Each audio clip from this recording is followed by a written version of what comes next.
Describing the Nigerian diaspora as the engine room of the nation's economic growth and development is not an overstatement, considering the huge remittances inflow of over $110 billion within the last 6 years. This is way more than the country's foreign direct investment, FDI, and any foreign donor assistance.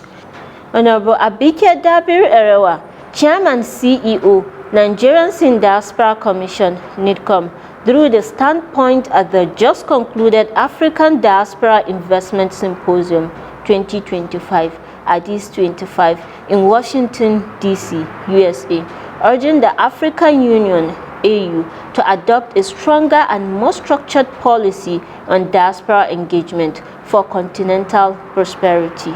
Stick around for more. The menace of human trafficking is not abating, as Honorable Abike Dabiri-Erewa has called for multi-sectoral approaches, whole of government and whole of society. Details shortly. Still on the menu, NIDCOM backs man-o-war on the strategic move to reframe Nigeria's global image and strengthen ties with the diaspora communities. Stay back for details, and do not forget our complimentary segment of Health Tips by Association of Nigerian Physicians in the Americas, AMPA, and our diaspora of the moment. This is your favorite show, The Diaspora. I am Khadija Bamali. Please stay.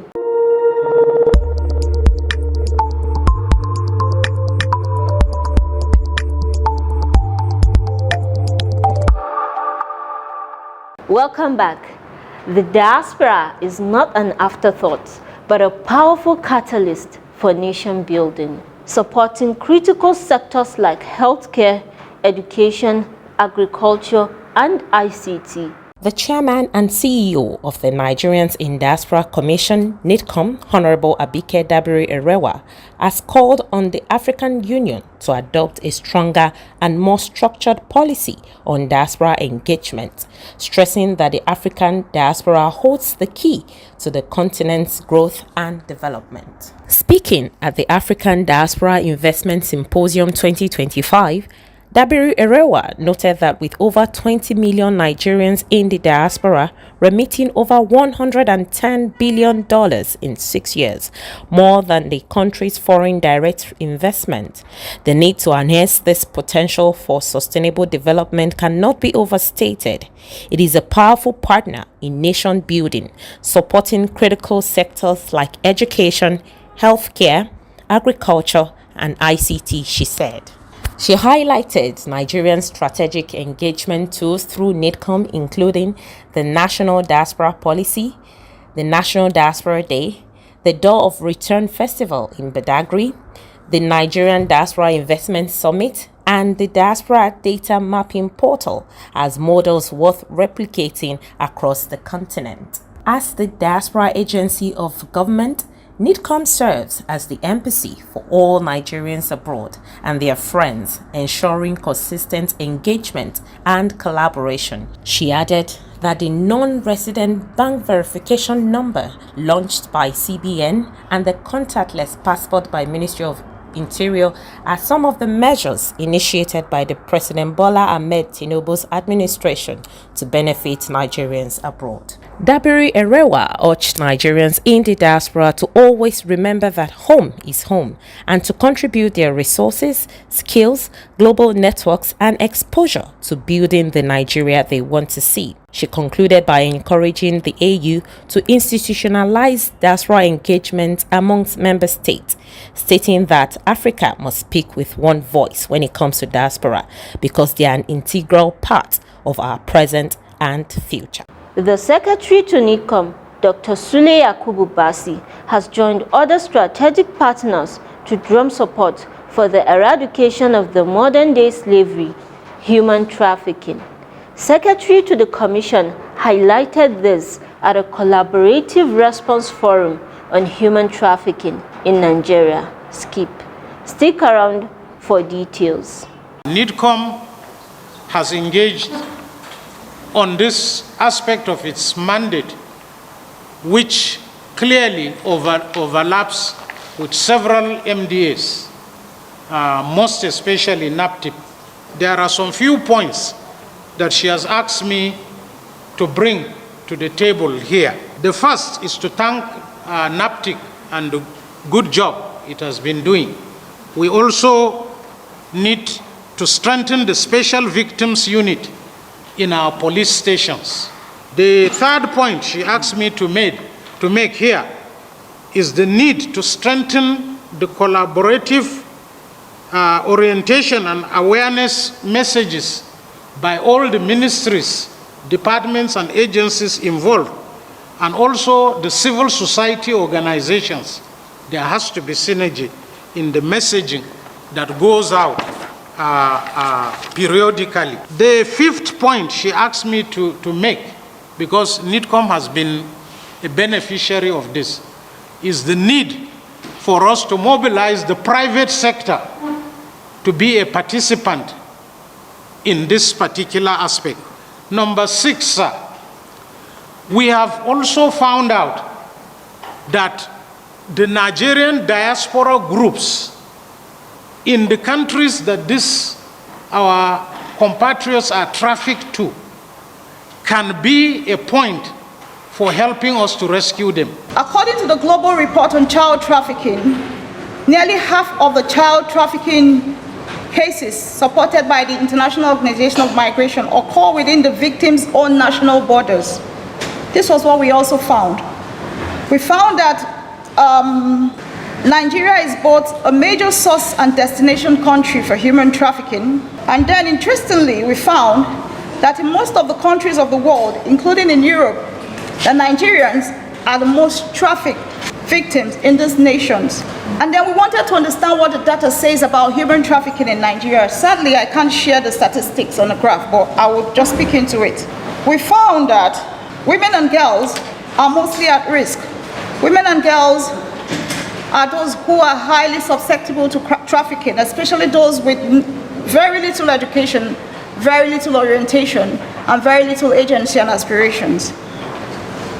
Between 2017 to 2024, the International Organization of Migration facilitated the voluntary return of over 4,877 trafficking victims, among whom 13%, that's 616 of this number were male, 616 of this number were female, and the others were men. Women and girls constituted nearly 88% of these returnees across various age brackets. Many people cannot speak English, and especially those young girls who have never been to high school, they were not able to speak English. So they wanted to get some sort of training or some sessions on how to speak English, but they were asked to do something else. So this kind of gap we could see.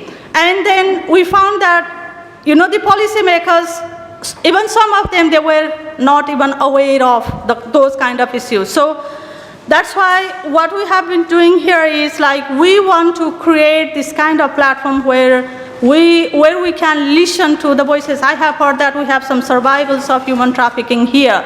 We really want to listen to your voices. My mother is in Italy. If I do not pay my mother, the juju will kill me.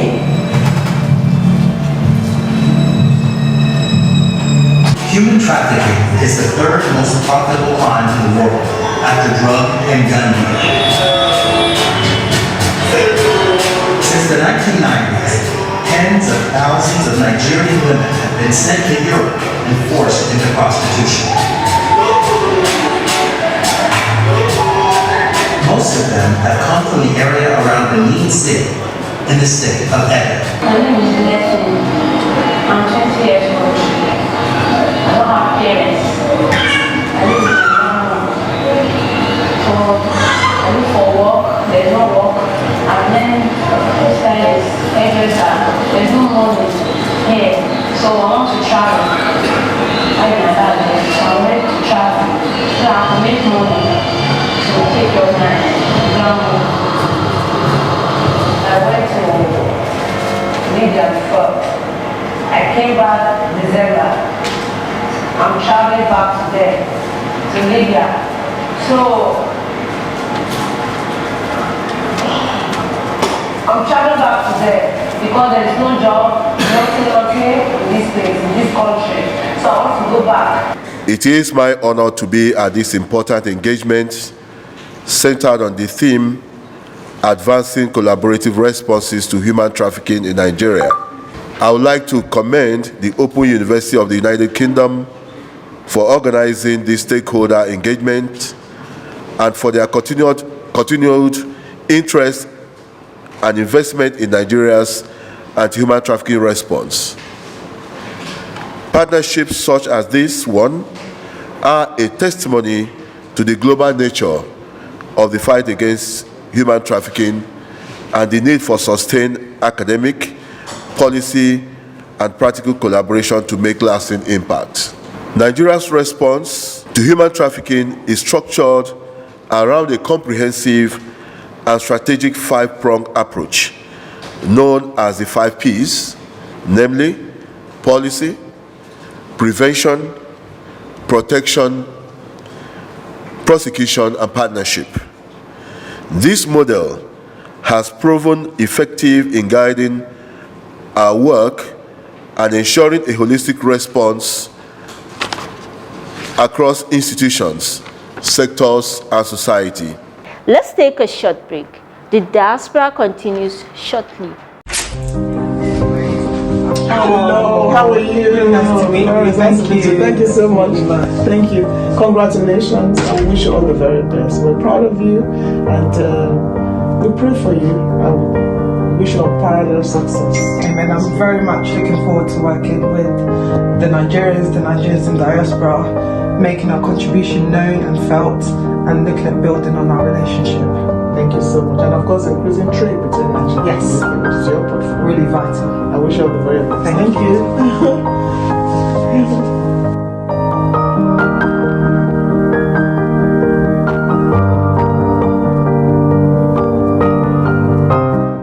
Welcome back. Now, let's listen to the strategic and reforming move of Manuwar in fostering renewed trust, civic responsibility, and national pride among Nigerians abroad. Please take a listen. We are under the supervision of the Citizenship and Leadership Training Center, a parastatal under the Federal Ministry of Youth Development. We are a government organization, not an organization that is owned by an individual or that is registered by CAC. It's registered by an Act of Parliament of the National Assembly, and we have a core mandate. That core mandate is to promote good citizenship and leadership. We have training schools where we achieve these mandates across the 6 geopolitical zones. And a lot of citizens and leaders have attended our training course, and we have been able to model them and teach them on good leadership. We are concerned and we have taken bold steps in addressing this, and to equally ensure that we are part of the change maker, not people that will just be complaining that about the wrong things by other people. But we have taken steps on our own part, and that is exactly why we are here. And one of the steps we have taken is to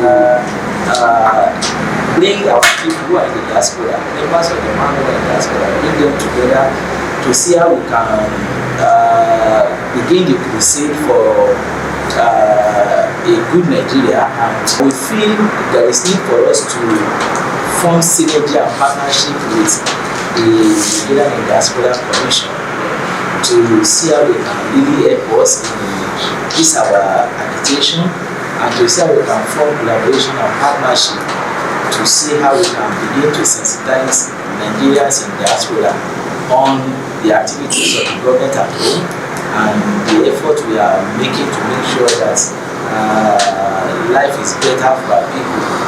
And in regard of this, we want to start a project we call one-on-one engagement with the Nigerians in diaspora. And this one-on-one engagement is to ensure that our people in the diaspora begin to engage other Nigerians in the diaspora on one-on-one conversation on what the government of Nigeria is doing and how they too can begin to educate and enlighten other Nigerians in the diaspora on our activities at home. We are telling them home is home. You need to engage with home. What does the diaspora have that we are interested in? They have 5 things. They have resources, they have talents, they have skills, they have global exposure, and they have global networks. And we are telling them that no matter how long you stayed out there, no matter what you've become out there, home is home. Do not forget home. Give back. First of all, they are our ambassadors out there. Because anybody will read Nigeria by Nigerians that they meet and see out there. So they are first of all our ambassadors at large. It's not people in the embassy who hardly come out. They are caged there because of the Geneva Convention of the governing missions and things. But it's the ordinary Nigerian on the street in Benin Republic, in Saudi Arabia, in London, in Washington, D.C., in Australia, that represents Nigeria. People who read Nigeria by their actions, by their comportments, by what they do, what they say, what they wear, what they eat, how they live. So we are telling them, look, they are our ambassadors at large. 2, we are telling them while they are out there, because it's no longer, the message is no longer don't go out. Japa is a phenomenon that has come to stay. You cannot criminalize it, you cannot stop it. The world of today is a global village. But we are telling them while you are there, be the best and excel in whatever you do. So if it's music you are doing, Afro music is global now. If it's food you are doing, jollof rice, Nigerian jollof rice is all over the place. If it is sports you are doing, be the best and mirror Nigeria as the best. Is it football? Is it basketball? Is it this American football? Even one of the Super Bowl team that won this January, one of them is in Nigeria. Okay? Is it in science and technology? Our medical doctors have taken over the world. Everywhere you go, our nurses, our businessmen, they are all over the place. This is our diaspora Bible. Okay? It's adopted and approved by the Federal Executive Council of Nigeria. And this is what we've been working on. It is the National Diaspora Policy. It defines who a diaspora is and our modus operandi in engaging with the diaspora. Up next is our health tips segment in a special interview with Mr. Gabriel Odu, the director and producer of the Diaspora. There's need for counseling to teach these individuals new skills and ways to get around when they have the feeling that they want to use them, which is called craving. So when they feel that they want to use, there's a way you can talk to yourself and reassure yourself that this is not the way to go forward. And then because you have alternative ways and alternative plans of what you could have done ahead of time, because the counselors have explained these things to you, you will make that better decision and not fall into the trap again. So yes, there are ways to get out of it, but the person must seek help within the medical community, and there's resources that can help them. Yes, from the neighborhood around, let's say, the Federal Capital Territory, we observe that young people, young adults, are more attracted to addiction or to drug use. What accounts for this? It's just probably the exuberance of youth. Because if they are very young in their teenage years, mostly ignorance, they don't know better. But when they are young, sometimes, people get that feeling of I'm too strong, nothing can affect me, and they get burnt. But more often when they get older, they've realized that, look, I can't go on with this because they've seen all the bad sides of it. People have died, people have gone to prison or jail, as it were, and they realize there's consequences to using those illegal drugs, and therefore they say, I don't want to do it. So yes, it's more common in young adults and young people for multiple reasons, of which the consequences and what happens if you're caught with those things are not very clear to them up front. So what's the health implication of addiction? Everything you can think of. You lose your personality, you lose your person, you lose your income, you lose your career, you go to prison, you lose your freedom. I mean, it's everything. It's not a good thing to do at all. And so it's not even worth thinking about. The best thing to do is go to your doctor and get a prescription so that they can monitor you and treat you appropriately. Now, to our diaspora of the moment.